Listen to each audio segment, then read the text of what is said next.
forgot. Speaking the mic. Oh, yeah, we're in uniform. Hi, everyone. Hi, everyone. You know, we're in wedding week when we're both in uniform.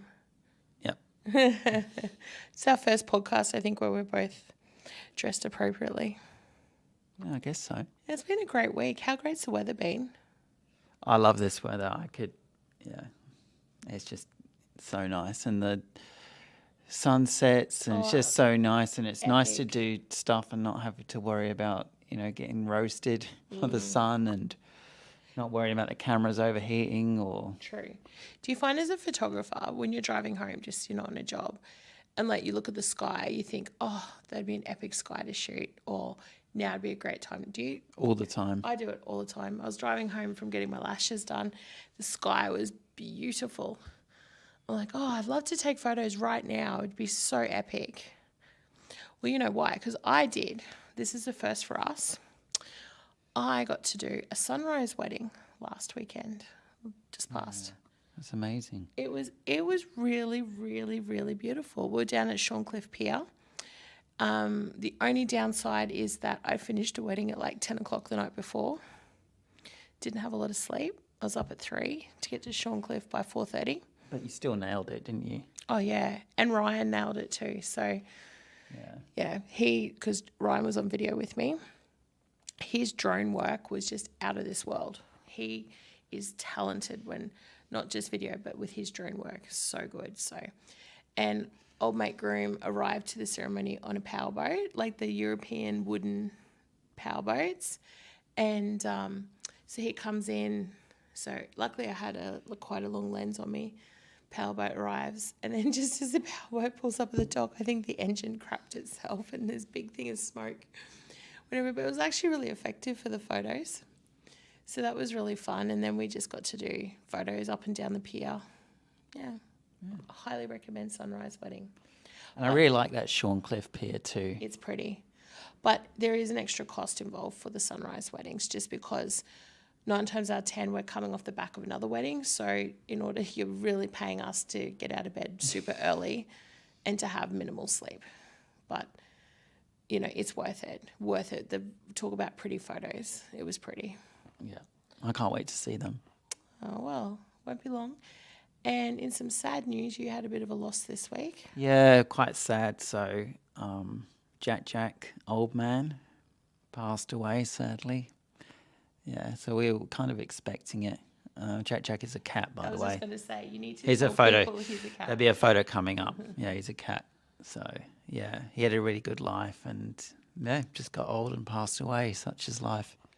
Still sad. It is sad. Yeah. So, because we're very big on animals, aren't we? Yeah, we love our animals. We love animals. So, down to 3 cats from 4. Cats. Yeah. You've got 3 cats, 1 dog. I've got 1 cat, 3 dogs. Yeah, we got a lot of animals between us. Yeah. A lot. Yeah. But I think that's because we don't have children. We kind of like collect animals. Well, they are our children. They are our children, yeah. They're our fur babies. We love them. So what are we going to talk about today? Oh, okay. This is interesting. This is probably my ranty... It's not what you think, but the title of this podcast is called Why We Hate Cameras. The bigger the camera, the more we hate it. Sorry.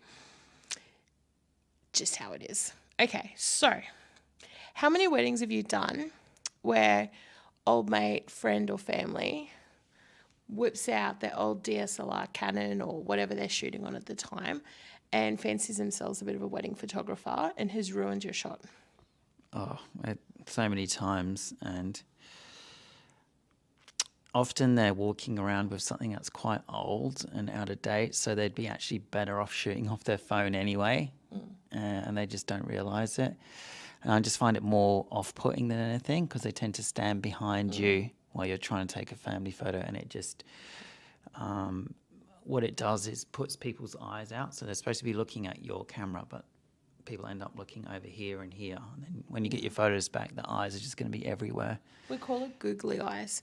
And so hear us when we say, we're not saying it because we personally don't like people with cameras. We're saying it because you've paid us good coin to deliver a good quality product, which is beautiful wedding photos, and we literally cannot do that when you have guests walking around with other professional-based cameras.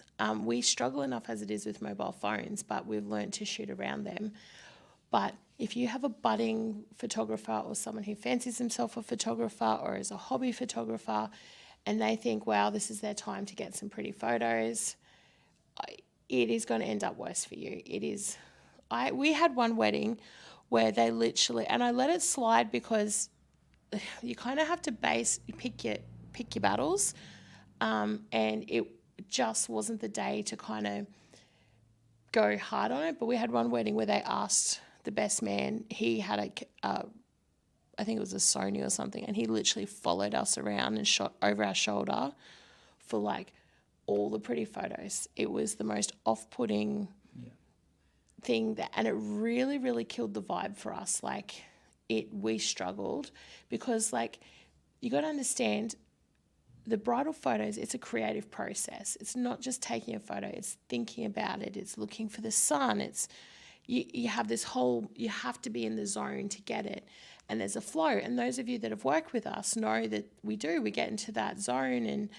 And then when you've got someone behind you shooting literally over your shoulder and your clients are looking at their camera, not at you, or they don't want to walk to a place because the other dude doesn't think that it's a good place to shoot. Or worse still, if they're shouting out commands and saying, oh, why didn't you look here? And I've had that happen before, and that's the worst. It just, your photos are just not going to be as good. I will bet my house that our photos would be better than anyone who's trying to shoot over our shoulder. Well, they should be for the amount of money we spent on our equipment, the lenses, sensor size. And I just want to say, trust us and trust the process. Like, I know a lot of people are like, oh, I need photos because I have to wait for my professional photos. Wouldn't you rather wait and get good photos than get subpar photos quickly? I mean, this is memories. These are lifetime memories that you need to think about, you know, like, and just rushing it or trying to get these people to quick grab a photo on their camera because you're worried about missing a shot. It's going to end up worse in the long run. And we've had this happen before, haven't we, at a wedding where guests posted photos and they weren't supposed to, and they posted the most unflattering angles, remember? The bride was so upset. The first wedding photo she saw from her wedding was a super unflattering photo of herself that a guest had taken. She was devastated. And Camera just hunted then. So weird. It's never done that. Oh well. Yeah, go on. I interrupted you. You're all right. I loved your tech head. Sorry, I got a cough anyway. And she contacted us and she's like, I just wanted to make sure my wedding photos look okay. I saw this photo and I look horrendous. And I luckily almost finished her sneak peek, so I was able to send her some photos and she looked absolutely beautiful. But it was very traumatic for her the day after her wedding. You know, not cool. Yeah. And I think if you think your iPhone photos are going to be better than a professional camera, like, you know, stop dreaming. They're just not. Yeah. That's true. I mean, look, don't get me wrong. I take photos on my phone all the time, but you got to know when's the right time. We're a lot more lenient, I think, when the reception and stuff, when it is more people memories, and you're taking photos of people, go ham. But when it comes to those super important moments like the kiss, the ring, walking down the aisle, your bridal photos, you know, photos that you have to nail, those are the ones you do not want to risk by having people shooting over your photographer's shoulder. And a lot of people, they still have the old DSLRs and they are just massive. They're like bazookas. And they get in the shot. Like when we shoot back into the guests in a ceremony and you see this long Canon thing sticking out, or you're walking down the aisle and you've got the barrel of a massive lens sticking out into the aisle, it ruins the photo. So the cool thing about working with us is 9 times out of 10, our photo and video work together when you book our photo video package. So we know how to shoot a wedding without getting in each other's shots. We can shoot a walking down the aisle shot for photo and video and not have lenses getting in the frame. So it's what we do. But when you add someone else to the mix that's not used to that and hasn't done that before, you're going to get, and you can't take that photo back. You can't redo it. You know, we could Photoshop it, but look, Photoshopping takes a lot of time and it's expensive. You have to go in pixel by pixel, take it out. It's a lot of work. Why have to do that when the easiest solution is just, guys, cameras down, save it for reception. Yeah, and in my opinion, when you're going to a wedding, especially a ceremony, that you're there to be present, not to go on your phone or another camera. Yeah. I'll tell you one trend that I think is really cute and I do love is the disposable cameras. I think they're a really good memory. For reception. Yeah. I think they're great little memory kit. I had them at my wedding. And I'm glad I did because I had those extra kind of behind the scenes moments as well. So, and we do offer disposable cameras as well, if anyone's interested, because we love that. We're all about the memories. And then the other thing too that I thought I'd quickly mention is other vendors and your venue people taking photos during your wedding. So you might have shut all the guests down and you're completely unplugged.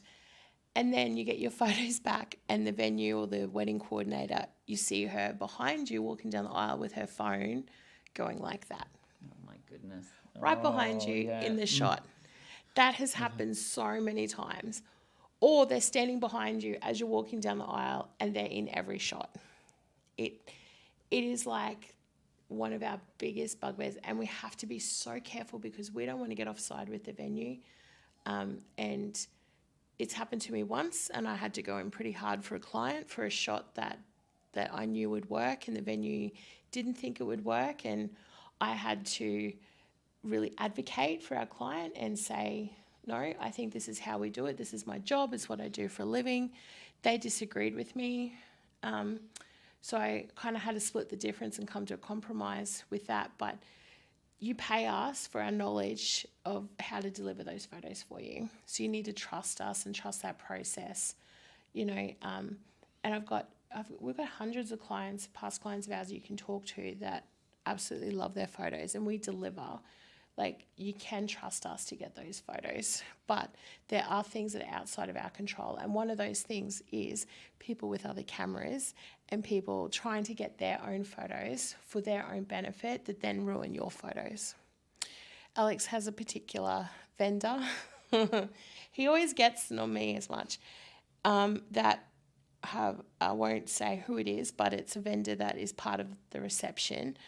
And they have a massive Canon camera and their thing is during the first dance, they like to whip this Canon camera out and take photos of the first dance. Now, if you've seen us shoot a first dance, you'll know that we kind of circle you and we like to do shots, like a 360-degree shot. So the first wedding this happened, I think you got maybe 3 shots without her in it, and the rest of the shots, all you can see is this person standing on a chair with a big camera because she kept moving as well, like kind of just shooting opposite us.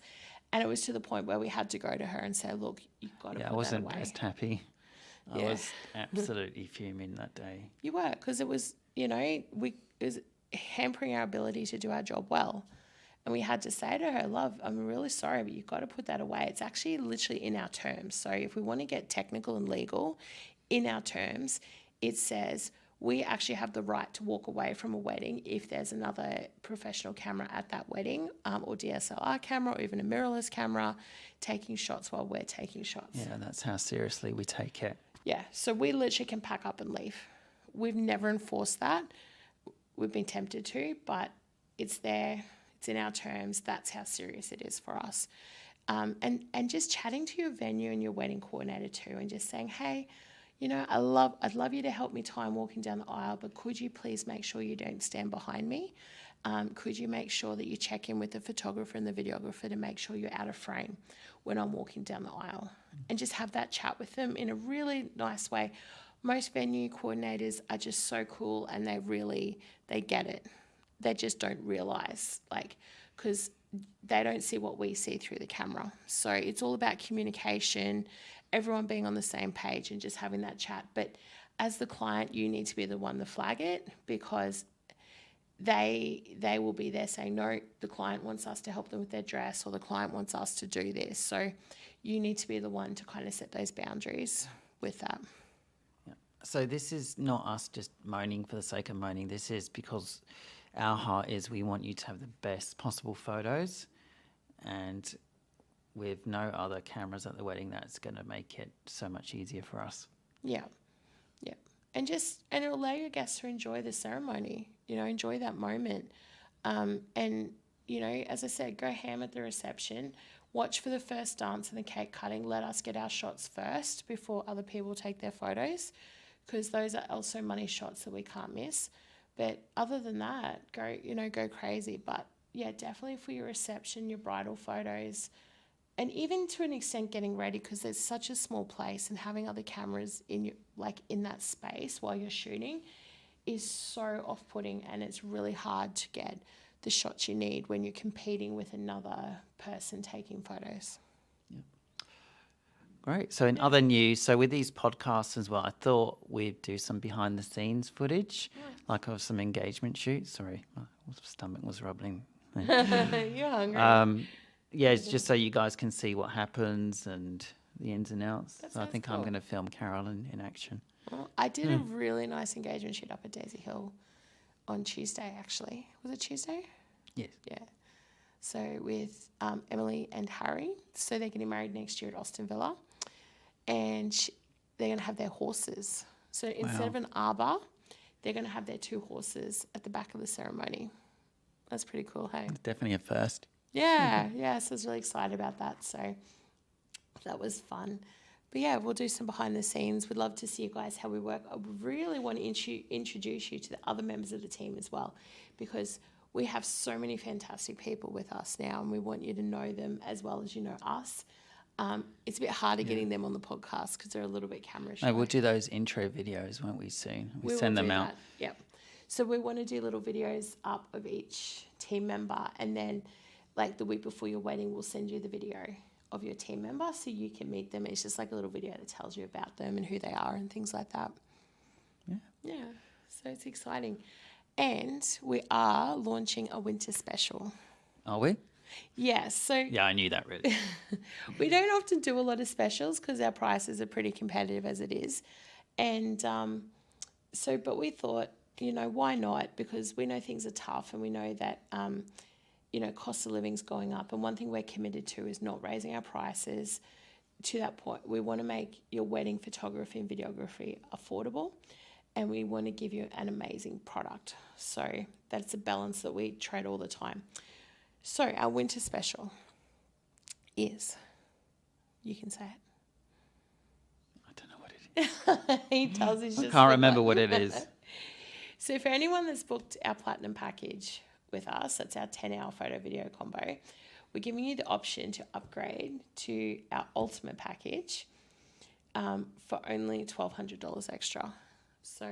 And what is the biggest difference between the ultimate and the platinum?